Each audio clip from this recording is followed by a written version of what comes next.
Morning, St. Francis. Good morning, people of God. It is Wednesday, the 15th day of June, 2022, Wednesday of the 11th week in Ordinary Time, the 11th week of the year.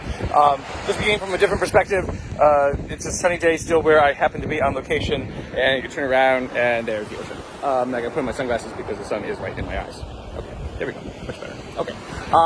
So a nicer view of the beach, not as rough as it was yesterday morning.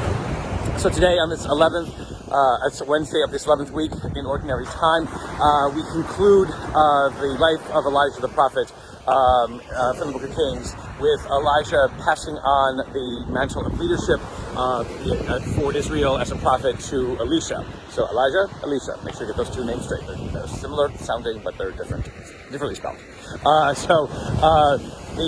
Elijah crosses into the Jordan, crosses into Israel through the Jordan, and splits the sea in two with his cloak, just as Moses will split the Red Sea in two with the staff that God gives him to do so. The Jordan splitting seas in two has happened many times. It'll also happen again when Israel comes out of its exile in the desert after the Exodus and enters into Israel properly itself.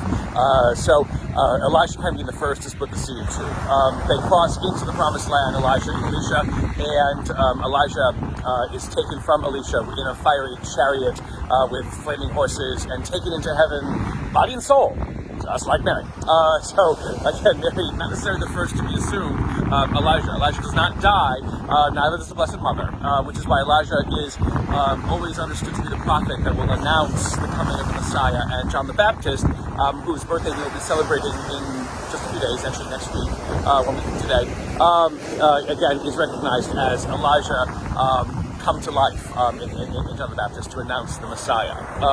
Was it a spaceship or was it not? Again, this is all kinds of ridiculous theories trying to explain what this fiery chariot was. But Elisha is left standing with the mantle that Elijah has given to him, and Elisha goes on now to represent the Word of God, to speak the Word of God to the people of Israel, now that Elijah has passed into heaven.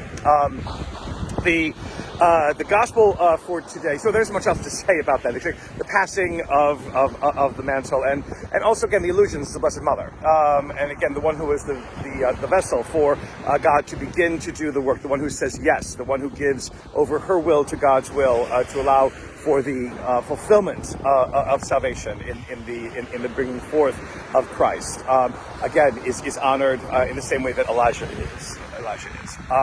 The gospel for today is basically the gospel for Ash Wednesday, and so again we just hear it on a Wednesday in June this year. But it is about what it means to be a person of faith, and that means you're not a show-off, basically, no more, no less. Do not try to impress others with what you do. Do not try to force what you do upon others. Do not try to make others feel inferior or less holy, less pious, less fulfilling God's will, less doing whatever it is that God wants them to do, because they're not doing exactly what you do or what you think they should be doing. Those are the terrible, awful things that we can do to truly misconstrue faith, to misinterpret faith, to make faith into what it is not. It is not a game of competition. It is not something to outdo one another. It is not something to shine forth before one another. It is not something even to make God notice us, because God already does. And God notices us fully, always, constantly with love, not with judgment, not with punishment, not with threats. That is not the kind of God who Jesus of Nazareth reveals, and why this passage from Matthew's Gospel is so important about how we should act and what we should do as believers in this world.